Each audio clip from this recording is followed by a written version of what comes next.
नमस्कार दोस्तों। आज हम एक कहानी सुनने जा रहे हैं जिसका शीर्षक है आहुति, जिसके लेखक हैं मुंशी प्रेमचंद। यह कहानी ज़िंदगी के कुछ कड़वे सचों और कुछ लोगों की चारित्रिक विशेषताओं को उजागर करती है। तो आइए इसे शुरू करते हैं रचना की आवाज़ में। आनंद ने गद्देदार कुर्सी पर बैठकर सिगार जलाते हुए कहा, आज विशंबर ने कैसी हिमाकत की। इरफान करीब है और आप आज वॉलंटियर बन बैठे। कहीं पकड़े गए तो इरफान के हाथ धोएंगे। मेरा तो ख्याल है कि वजीफ़ा भी बंद हो जाएगा। सामने दूसरे बेंच पर रूपमणि बैठी एक अखबार पढ़ रही थी। उसकी आंखें अखबार की तरह थीं, पर कान आनंद की तरफ लगे हुए थे।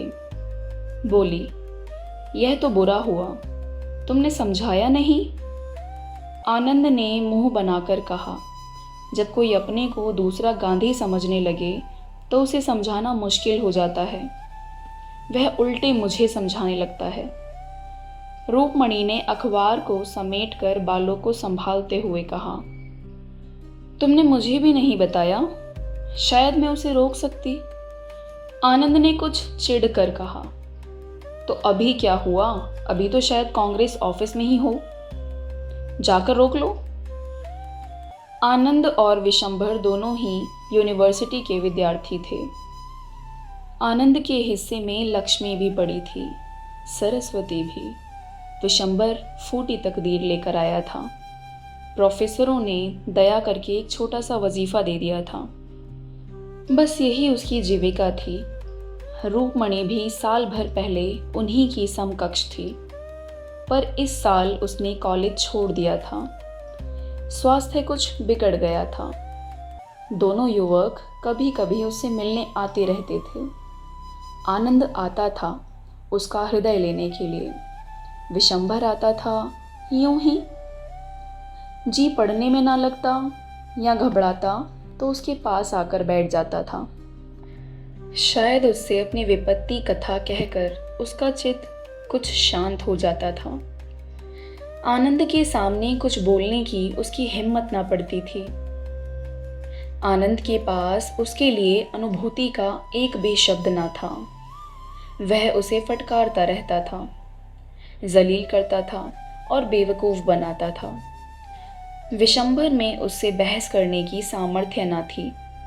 सूर्य के सामने दीपक की हस्ती ही क्या। आनंद का उस पर मानसिक आधिपत्य था। जीवन में पहली बार उसने उस आधिपत्य को अस्वीकार किया था और उसी की शिकायत लेकर आनंद रूपमणि के पास आया था। महीनों विशंभर ने आनंद के तर्क पर अपने भीतर के आग्रह को ढाला, पर तक से परास्त होकर भी उसका हृदय विद्रोह करता था। बेशक उसका यह साल खराब हो जाएगा, संभव है छात्र जीवन ही का अंत हो जाए, फिर इस 14-15 वर्षों की मेहनत पर पानी फिर जाएगा।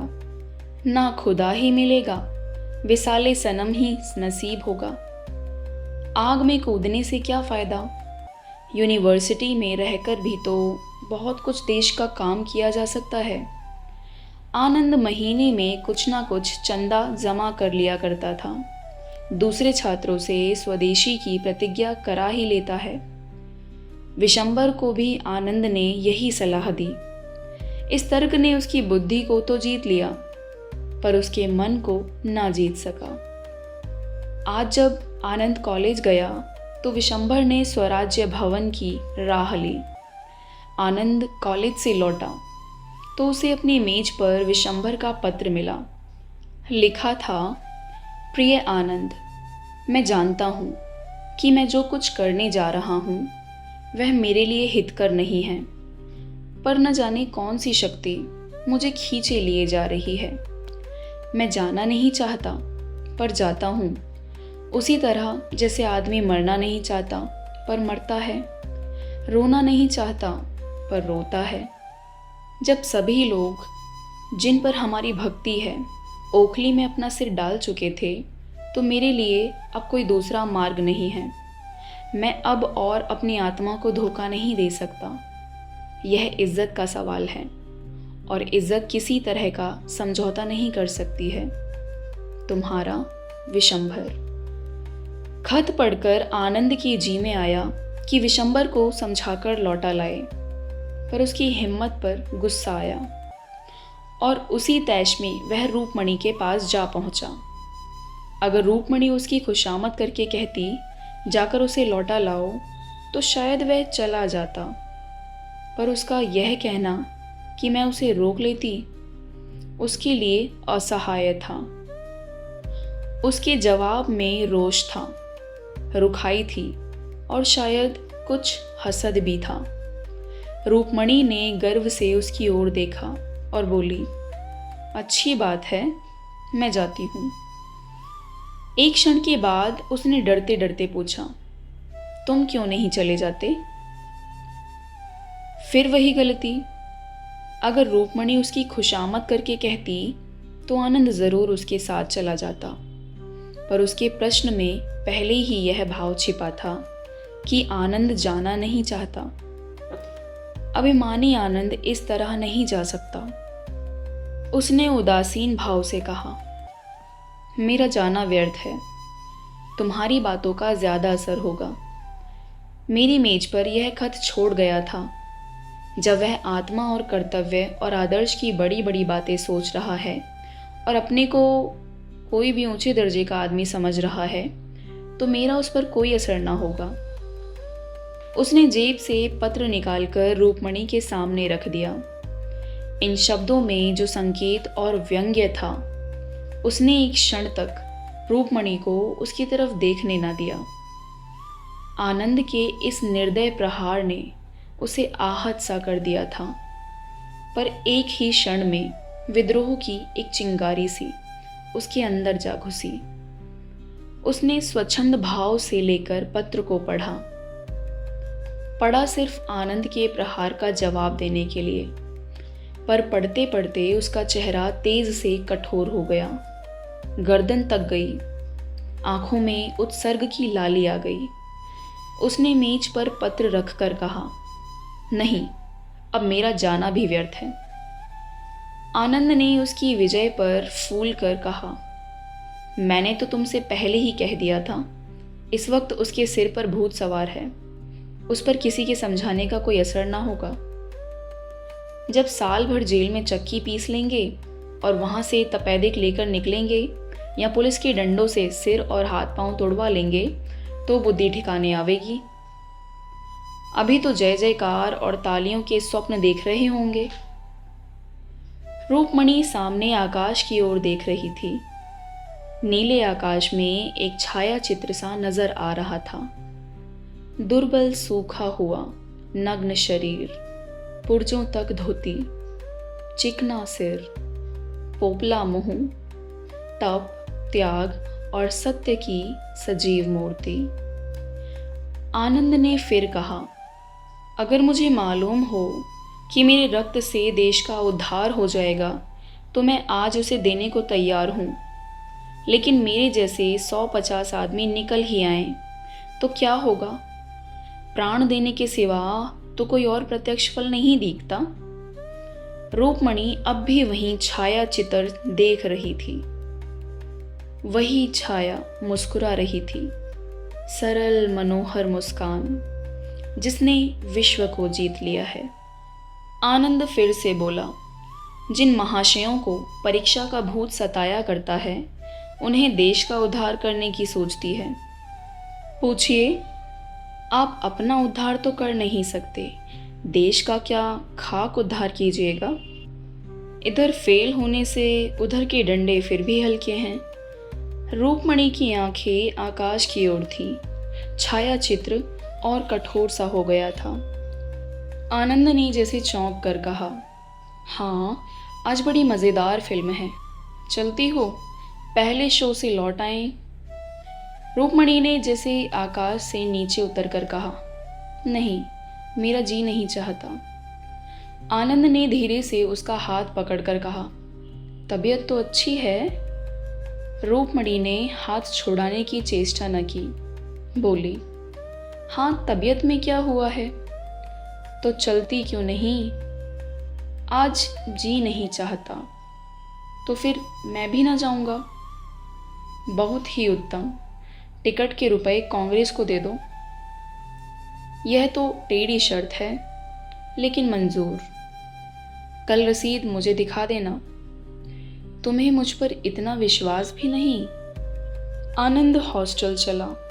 जरा देर बाद रूपमणि स्वराज्य भवन की ओर चली। रूपमणि स्वराज्य भवन पहुंची तो स्वयं सेवकों का एक दल विलायती कपड़ों के गोदामों को पिकेट करने जा रहा था। विशंबर दल में न था। दूसरा दल शराब की दुकानों पर जाने के लिए तैयार खड़ा था। विशंबर इसमें भी न था। रूपमणि ने मंत्री के पास जाकर कहा, आप बता सकते हैं विशंबर नाथ कहाँ हैं? मंत्री ने पूछा, वही जो आज भर्ती हुए हैं। जी हाँ, वही। बड़ा दिलेर आदमी है। देहातों को तैयार करने का काम लिया है। स्टेशन पहुंच गया होगा। 7 बजे की गाड़ी से जा रहा है। तो अभी स्टेशन पर होंगे? मंत्री ने घड़ी पर नज़र डालकर जवाब दिया, हाँ, अभी तो शायद स्टेशन पर मिल जाए। रूपमणि ने बाहर निकलकर साइकिल तेज की। स्टेशन पर पहुंची तो देखा विशंबर प्लेटफॉर्म पर खड़ा है। रूपमणि को देखते ही लपक कर उसके पास आया और बोला, तुम यहाँ कैसे आई? आज आनंद से तुम्हारी मुलाकात हुई थी? रूपमणि ने उसे सिर से पांव तक देखकर कहा, यह तुमने क्या सूरत बना रखी है? क्या पांव में जूता पहनना भी देशद्रोह है? विशंबर ने डरते डरते पूछा, आनंद बाबू ने तुमसे कुछ कहा नहीं? रूपमणि ने स्वर को कठोर बनाकर कहा, जी हाँ, कहा। तुम्हें यह क्या सूझी? 2 साल से कम के लिए न जाओगे? विशंबर का मुंह गिर गया। बोला, जब यह जानती हो तो क्या तुम्हारे पास मेरी हिम्मत बधाने के लिए 2 शब्द नहीं हैं? रूपमणि का हृदय मसोस उठा, मगर बाहरी उपेक्षा को न त्याग सकी। बोली, मुझे दुश्मन समझते हो या दोस्त? विशंबर ने आंखों में बोए भरकर बोला, तुम ऐसा प्रश्न क्यों करती हो? रूपमणि, इसका जवाब मेरे मुंह से ना सुनकर भी क्या तुम नहीं समझा सकती? रूपमणि, तो मैं कहती हूं तुम मत जाओ। विशंभर, यह दोस्त की सलाह नहीं है रूपमणि। मुझे विश्वास है तुम हृदय से यह नहीं कह रही हो। मेरे प्राणों का क्या मूल्य है, जरा यह सोचो। एमए होकर भी 100 रुपए की नौकरी, बहुत बड़ा तो 300-400 तक जाऊंगा। इसके बदले यहाँ क्या मिलेगा? जानती हो, संपूर्ण देश का स्वराज्य। इतने महान हेतु के लिए मर जाना भी उस जिंदगी से कहीं बढ़कर है। अब जाओ, गाड़ी आ रही है। आनंद बाबू से कहना मुझसे नाराज ना हो। रूपमणि ने आज तक इस मंदबुद्धि युवक पर दया की थी। इस समय उसकी श्रद्धा का पात्र बन गया था। त्याग में हृदय को खींचने की जो शक्ति है, उसने रूपमणि को इस वेग से खींचा कि परिस्थितियों का अंतर मिट सा गया। विशंबर में जितने दोष थे वे सभी अलंकार बन बन कर चमक उठे। उसके हृदय की विशालता में वह किसी भी पक्षी की भांति उड़ उड़कर आश्रय खोजने लगी। रूपमणि ने उसकी ओर आतुर नेत्रों से देखकर कहा, मुझे भी अपने साथ ले चलो। विशंबर पर जैसे घड़ों का नशा चढ़ गया। तुमको? आनंद बाबू मुझे जिंदा ना छोड़ें। मैं आनंद के हाथों बिकी हुई नहीं हूं। आनंद तो तुम्हारे हाथों बिके हुए हैं। रूपमणि ने विद्रोही भरी आंखों से उसकी ओर देखा, पर कुछ बोली नहीं। परिस्थितियां इसे इस समय बाधाओं सी मालूम हो रही थीं। वह भी विशंबर की भांति स्वच्छंद क्यों न हो। संपन्न माँ बाप की अकेली लड़की, भोग विलास में पली हुई, इस समय अपने को कैदी समझ रही थी। उसकी आत्मा उन बंधनों को तोड़ डालने के लिए जोर लगाने लगी। गाड़ी आ गई। मुसाफिर बढ़ने उतरने लगे। रूपमणि ने सजल नेत्रों से कहा, तुम मुझे नहीं ले चलोगे? विशंबर ने दृढ़ता से कहा, नहीं। क्यों? मैं इसका जवाब नहीं देना चाहता। क्या तुम समझते हो कि मैं इतनी विलासिता हूं कि मैं देहात में न रह सकती? विशंबर लज्जित हो गया। यह भी एक बड़ा कारण था, पर उसने इनकार किया। नहीं, ये बात नहीं है। फिर क्या बात है? क्या यह भय है? पिताजी मुझे त्याग देंगे? अगर यह भय हो तो क्या विचार करने की बात नहीं है इस पर? मैं उनकी तृण बराबर परवाह नहीं करती। विशंबर ने देखा रूपमणि के चांद से मुख पर गर्वमय संकल्प का आभास था। वह उस संकल्प के सामने जैसे कांप उठा। बोला, मेरी यह याचना स्वीकार करो रूपमणि, मैं तुमसे विनती करता हूं। रूपमणि सोचती रही। विशंबर ने फिर से कहा, मेरी खातिर तुम्हें यह विचार छोड़ना पड़ेगा। रूपमणि ने सिर झुकाकर कहा, अगर तुम्हारा यह आदेश है तो मैं मानूंगी विशंभर। तुम दिल से समझते हो मैं क्षणिक आवेश में आकर इस तरह अपने भविष्य को गारद करने जा रही हूँ। मैं तुम्हें दिखा दूंगी यह मेरा क्षणिक आवेश नहीं है, दृढ़ संकल्प है। जाओ, मगर मेरी इतनी बात मानना कि कानून के पंजे में उसी वक्त आना जब आत्माभिमान या सिद्धांत पर चोट लगती हो। मैं ईश्वर से तुम्हारे लिए प्रार्थना करती रहूंगी। गाड़ी ने सीटी दी। विशंबर अंदर जा बैठा। गाड़ी चली गई। रूपमणि मानो विश्व की संपत्ति अंचल में लिए हुए खड़ी रही। रूपमणि के पास विशंबर का एक पुराना रद्दी सा फोटो अलमारी के एक कोने में पड़ा हुआ था।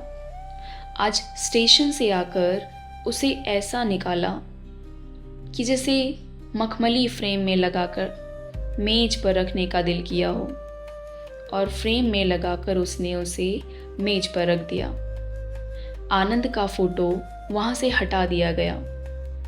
विशंबर ने छुट्टियों में उसे 2-4 पत्र लिखे थे। रूपमणि ने उन्हें पढ़कर एक किनारे डाल दिया था। आज उसने उन पत्रों को निकाला और उन्हें दोबारा पढ़ा। उन पत्रों में आज कितना रस था। वह बड़ी हिफाजत से राइटिंग बॉक्स में बंद कर दिए गए थे। दूसरे दिन समाचार पत्र आया तो रूपमणि उस पर टूट पड़ी। विशंबर का नाम देखकर वह गर्व से फूल उठी। दिन में एक बार स्वराज्य भवन जाना उसका नियम हो गया। जलसों में भी बराबर शरीक होती। विलास की चीज़ें एक एक करके सब फेंक दी गईं। रेशमी साड़ियों की जगह गाढ़े की साड़ियाँ आईं। चरखा भी आया। वह घंटों बैठी सूत काता करती। उसका सूत दिन दिन बारीक होता जा रहा था। इसी सूत से वह विशंबर के कुर्ते बनवाएगी। इन दिनों परीक्षा की तैयारी थी। आनंद को सिर उठाने की फुर्सत ना मिलती। 2-1 बार वह रूपमणि के पास आया, पर ज्यादा देर बैठा नहीं। शायद रूपमणि की शिथिलता ने उसे ज्यादा बैठने ही ना दिया। एक दिन शाम को आनंद आया। रूपमणि स्वराज्य भवन जाने को तैयार थी। आनंद ने भवें सिकोड़ कर कहा, तुमसे तो अब बातें करना भी मुश्किल है। रूपमणि ने कुर्सी पर बैठकर कहा, तुम्हें भी तो किताबों से छुट्टी नहीं मिलती। आज की कुछ ताजी खबर मिली या नहीं? स्वराज्य भवन में रोज रोज का हाल मालूम हो जाता है। आनंद ने दार्शिक उदासीनता से कहा, विशंबर ने तो सुना देहातों में खूब शोरगुल मचा रखा है। जो काम उसके लायक था वो मिल गया। यहाँ उसकी जुबान बंद रहती थी। वहां देहातियों में खूब गरजता होगा, मगर आदमी दिलेर है। रूपमणि ने उसकी ओर ऐसी आंखों से देखा जो कह रही थी, तुम्हारे लिए यह चर्चा अनादिकार चेष्टा है, और बोली, आदमी में अगर यह गुण है तो फिर उसके सारे अवगुण मिट जाते हैं। तुम्हें कांग्रेस बुलेटिन पढ़ने की क्यों फुर्सत मिलती होगी? विशंबर ने देहातों में ऐसी जागृति फैला दी कि विलायतों का एक सूत भी कहीं बिकने ना पाता और ना नशे की दुकानों पर कोई जाता। और मज़ा यह है कि पिकेटिंग करने की ज़रूरत नहीं पड़ती, अब तो पंचायतें खोल रहे हैं। आनंद ने उपेक्षा भाव से कहा, तो समझ लो उनके चलने के दिन भी आ गए हैं। रूपमणि ने जोश से कहा, इतना करके जाना बहुत सस्ता नहीं है। कल तो किसानों का एक बहुत बड़ा जलसा होने वाला था, पूरे परगने के लोग जमा हुए होंगे। सुना है आजकल देहातों से कोई मुकदमा नहीं आता, वकीलों की नानी मरी जा रही है। आनंद के कड़वेपन से कहा, यही तो स्वराज्य का मज़ा है कि जमींदार, वकील और व्यापारी सब मरें, बस केवल मजदूर और किसान रह जाए। रूपमणि ने समझ लिया आज आनंद तुल कर आया है। उसने भी जैसे आस्तीन चढ़ाते हुए कहा, तो तुम क्या चाहते हो कि जमींदार और वकील और व्यापारी गरीबों को चूस चूस कर मोटे होते जाएं? और जिन सामाजिक व्यवस्थाओं में ऐसा महान अन्याय हो रहा है उनके खिलाफ जुबान तब भी ना खोली जाए? तुम तो समाजशास्त्र के पंडित हो, क्या किसी किसी में अर्थ में यह व्यवस्था आदर्श कही जा सकती है? सभ्यता के 3 मुख्य सिद्धांतों का ऐसी दशा में किसी न्यूनतम मात्रा में भी व्यवहार हो सकता है? आनंद ने गर्म होकर कहा, शिक्षा और संपत्ति का प्रभुत्व हमेशा रहा है और हमेशा रहेगा। हाँ, उसका रूप भले ही बदल जाए। रूपमणि ने आवेश में आकर कहा, अगर स्वराज्य आने पर भी संपत्ति का यही प्रभुत्व रहे और पट्टा लिखा समाज यूं ही स्वार्थांध बना रहे, तो मैं कहेंगे ऐसे स्वराज का ना आना ही अच्छा।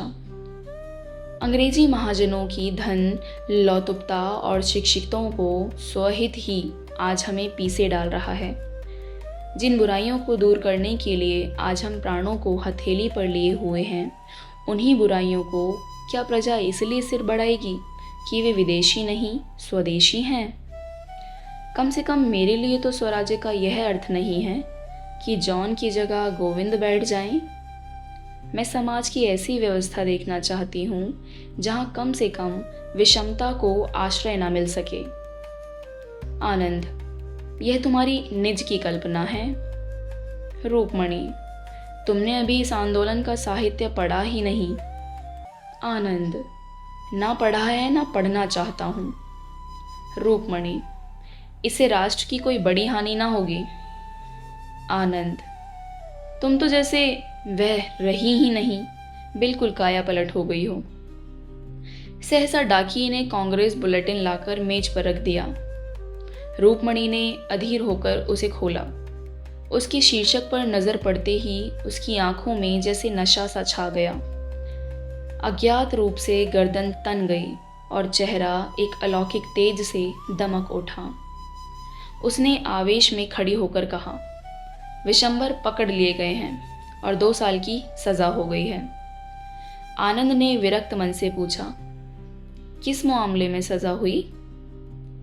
रूपमणि ने विशंबर के फोटो को अभिमान की आंखों से देखकर कहा, रानीगंज में किसानों की विराट सभा थी, वहीं पकड़ा है। आनंद, मैंने तो पहले ही कहा था 2 साल के लिए जाएंगे, जिंदगी खराब कर डाली।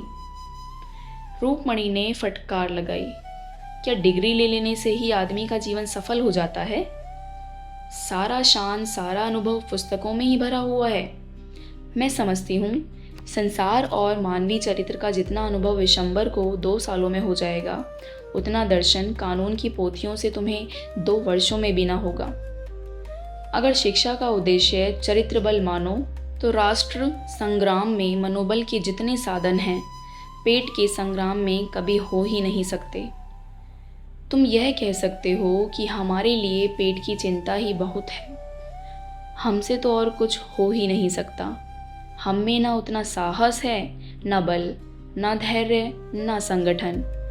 तो मैं मान जाऊंगी, लेकिन जाति हित के लिए प्राण देने वालों को बेवकूफ़ बताना मुझसे नहीं सहा जाता।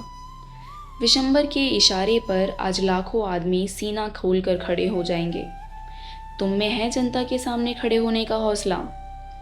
जिन लोगों ने तुम्हें पैरों के नीचे कुचल रखा है, जो तुम्हें कुत्तों से भी नीच समझते हैं, उन्हीं की गुलामी करने के लिए तुम डिग्रियों पर जान दे रहे हो।